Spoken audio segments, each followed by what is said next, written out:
Hi everybody, Wes Olszewski here again from Poorly Lit Studios, and today we're going to be looking at the history of one of the more popular Great Lakes freighters from my day, the St. Crapo, a cement carrier.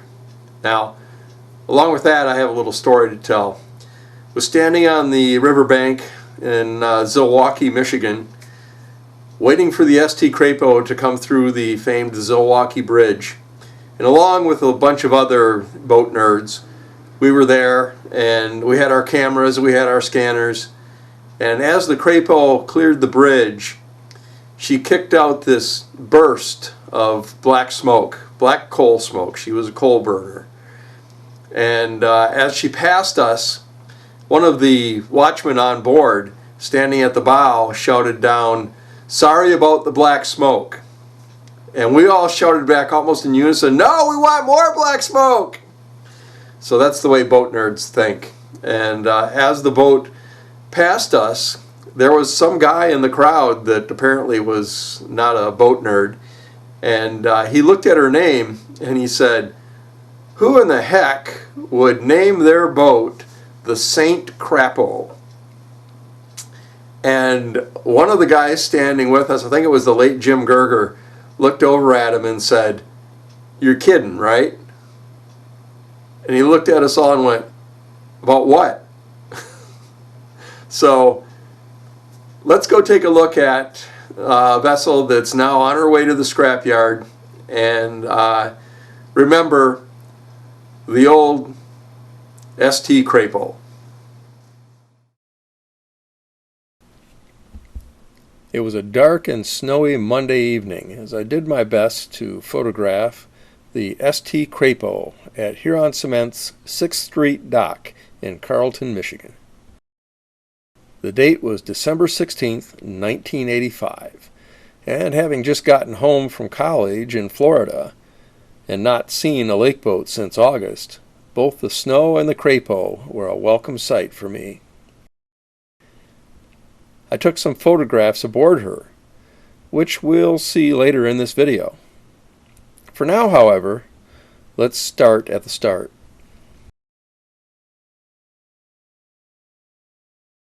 After the Huron Portland Cement Company was organized in Detroit in 1907, there were 5 officers: J.B. Ford, E.I. Ford, B.F. Berry, S.T. Crapo, and H.J. Paxton.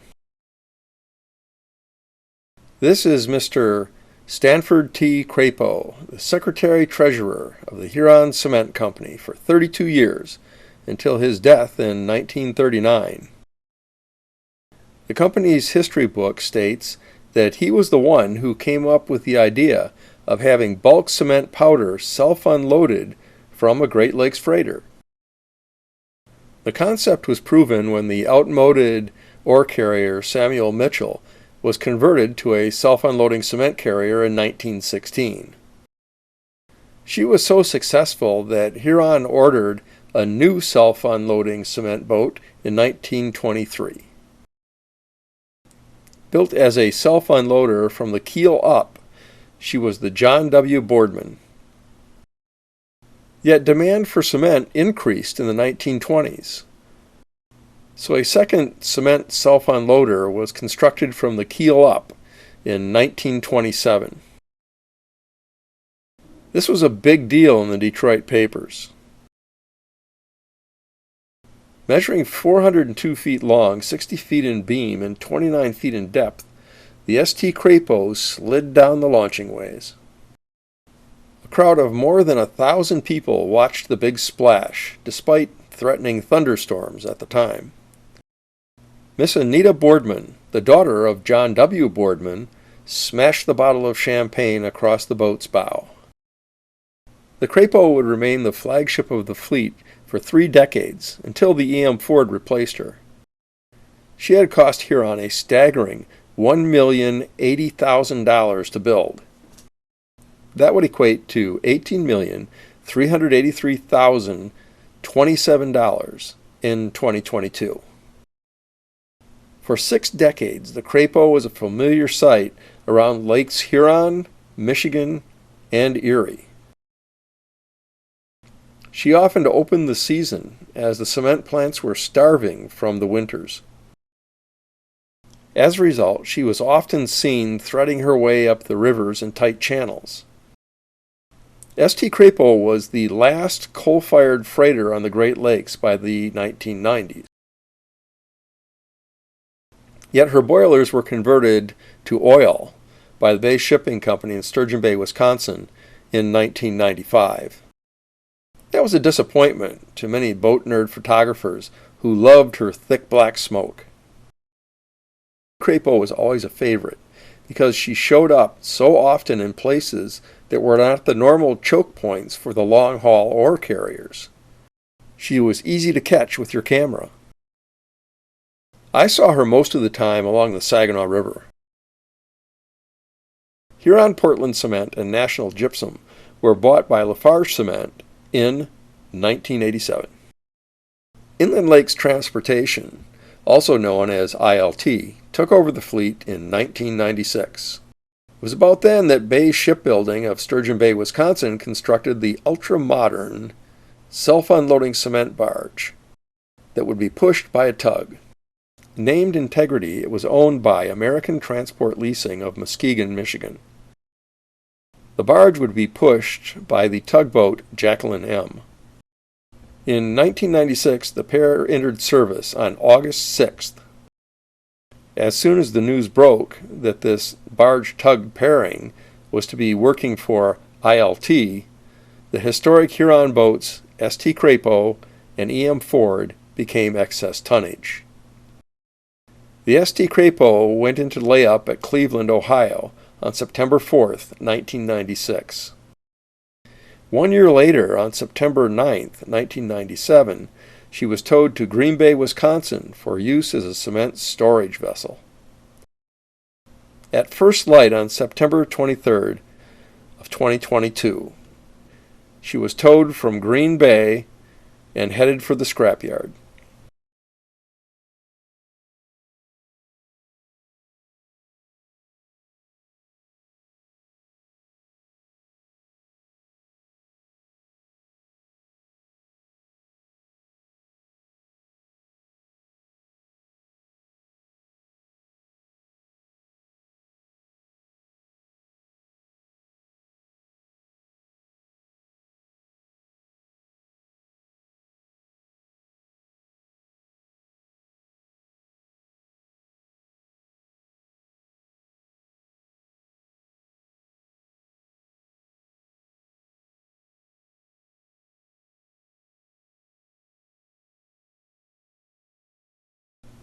As I stood and tried to get a good photo of her on that snowy December evening in 1985, I caught the attention of Captain Don Gaeta.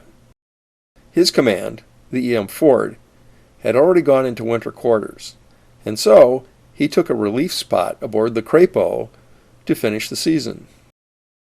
After the good captain welcomed me aboard, he gave me a brief tour of the boat. When he saw that many of my photo targets were unusual, stairways, strakes, antennas, equipment on the deck, he asked what I wanted those photos for. I replied that I wanted to use them for modeling. Suddenly Captain Gaeta was quite interested about that as our tour went on. He asked if I'd build one for him. I quoted him a price for a model boat, and he happily agreed, requesting a model of the John W. Boardman.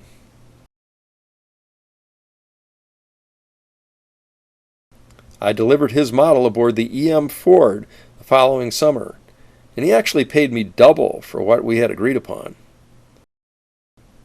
Along with his check, I got 2-quart jars of Huron Cement off-white paint as a bonus. Okay, it wasn't quite a bonus. The truth is, I had also built an St. Crapo and tried to get the off-white color on my own. He looked at that model and said, "It's great, but the color is all wrong." And then he told a crewman to go down to the galley, get 2 empty jars, then go to the Ford's paint room and, quote, Get Wes the right paint, unquote. He was a great guy. Captain Gaeta passed away on February 3rd of 2022. It is to him that this video is dedicated. He treasured that model and gave it to his great-grandson, who was currently taking good care of it. And so, in this video, we bid farewell to the old St. Crapo as well. I think I'll remember her best from the morning after I was aboard her. It was December 17th, 1985. She was crunching her way out of the Saginaw River through 4-inch thick ice and in heavy snow. Yet, the Crapo looked magnificent. Farewell, St. Crapo. And by the way, for those of you who may ask, no, I do not make model boats for hire anymore. The John W. Boardman was my last.